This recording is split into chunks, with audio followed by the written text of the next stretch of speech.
Complaint ఇద్దాం అనుకుంటే చాలా కష్టం మామూలుగా అలా ఉండకూడదు. వాట్సాప్లో అయితే ఒక ఫోటోనో మెసేజ్ పెట్టేస్తే వాళ్ళు వెంటనే కంప్లైంట్ అడ్రస్ అయిపోతుంది. సో అది ఈజియర్ వే అని కమాండ్ కంట్రోల్ మీరు దీని ఫోకస్ ఎక్కువ చేయండి. ఇప్పుడు ఎవరైనా ఈజీ కదా వాట్సాప్లో ఏమైనా ఫోటో. ఇప్పుడు మెయిన్ మనకి కంప్లైంట్స్ ఏమొస్తాయి, శానిటేషన్ మీద వస్తుంది. మాకు ఇంటి ముందు చెత్త ఉంది, లేకపోతే మా షాప్ నుంచి చెత్త ఉంది, డ్రైన్ తీయలేదు, ఇలాంటి స్ట్రీట్ లైట్ వెలగట్లేదు, లేకపోతే ఇంటి ముందు గుంట ఉంది, రోడ్డు బాగాలేదు, ఇబ్బంది పడుతున్నాం, లేకపోతే డిఫరెంట్ అలాంటివి ఉంటాయి. అవన్నీ మనం సాల్వ్ చేయగలిగిన ప్రాబ్లమ్స్. అవన్నీ మనకి చెప్పాలంటే వాళ్ళు పని మానుకొని రోజు ఆఫీస్కి రావడం కానీ, లేకపోతే వచ్చిన తర్వాత ఎవరిని కలవాలి, ఇవన్నీ ఉంటాయి. అంటే మనం ఒక అడ్రస్ పెట్టి దాన్ని బట్టి చేస్తాం. కానీ దానికంటే బెటర్గా వాళ్ళు అక్కడ నుంచొని ఇంటి దగ్గర నుంచి ఒక ఫోటో పంపించేస్తే దాన్ని బట్టి మనం అడ్రస్ చేసుకోవచ్చు. వాళ్ళ నెంబర్ ఉంటుంది కాబట్టి ఫోన్ చేయొచ్చు. ఆ కన్సర్న్ సచివాలయం స్టాఫ్ కానీ మన వాళ్ళు కానీ వెళ్ళి అడ్రస్ చేసేయచ్చు. సో ఇది బెటర్ వే అని. ఒక వాట్సాప్ నెంబర్ సరిపోతుంది. చాట్ బాట్ కూడా అనుకున్నాం, కానీ చాట్ బాట్ అయినా ఇప్పుడు మనం చేయాల్సింది ఇదే. సో మనకు వచ్చిన గ్రీవెన్సెస్ అన్ని కూడా రిజాల్వ్ అయిపోతా ఇదంటే. సో బెటర్ విధానం కదా, డైరెక్ట్గా కాంటాక్ట్.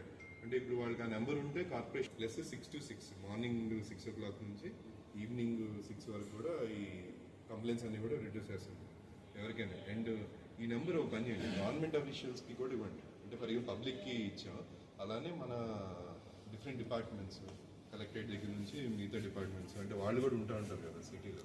సో వాళ్ళ ఇంటి దగ్గర ఉన్న ప్రాబ్లమ్స్ని కానీ నైబర్ కంప్లైంట్ ఇది ఇవ్వాలంటే ఒకటి వాట్సాప్ నెంబర్ పెట్టండి. అలానే కింద ల్యాండ్లైన్ నెంబర్స్ మనం 2 ఇచ్చాం కదా. సో ల్యాండ్లైన్స్కి కూడా ఫోన్లు వస్తున్నాయి కదా. సో ఎవరైనా వాట్సాప్ కాకుండా ల్యాండ్లైన్లో ఎక్స్ప్లెయిన్ చేయాలి, మేము ఫోన్లో చేయాలి ఇది అంటే చాలా వాట్సాప్ నెంబర్లో ఎక్స్ప్లెయిన్ చేస్తాయి. లేకపోతే ల్యాండ్లైన్లో కూడా చేస్తారు. దానికి ఒక స్టిక్కర్ లాగా పెట్టేసి మనం సచివాలయం దగ్గర కానీ గవర్నమెంట్ ప్రెమిసెస్ దగ్గర ఏదైనా బోర్డు లాగా మనం డిస్ప్లే చేస్తే ప్రతి వార్డులో వచ్చేలాగా ఉంటే జనానికి తెలుస్తుంది ఏదైనా ప్రాబ్లం బెటర్ అడ్రస్లో అవుతుంది. ఇంకా బెటర్గా మనం స్టూడెంట్స్ కానీ ఎవరైనా ఉంటే కాలేజెస్ స్టూడెంట్స్కి ఉంటే వాళ్ళతో కాంటాక్ట్ అయ్యి వాళ్ళకి కూడా నెంబర్స్ షేర్ చేస్తే స్టూడెంట్స్ ఎవరైనా ఇష్యూ ఏమైనా చూస్తే వాళ్ళు చెప్తారు. శానిటేషన్ సంబంధించి కానీ, డ్రైనేజ్ దీని గురించి కానీ, స్ట్రీట్ లైట్స్ గురించి కానీ. సో అవన్నీ కూడా మనకి చేయడం ఈజీ బెటర్ కదా.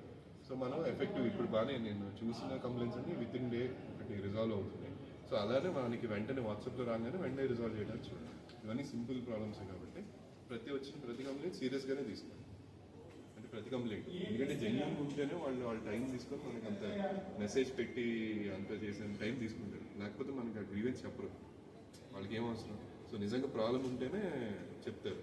సో యూజువల్ ఇప్పటిదాకా ఏమవుతుంది, లేకపోతే మనం ఇంకా ఎవరైనా కాంటాక్ట్ చేసి లేకపోతే మండే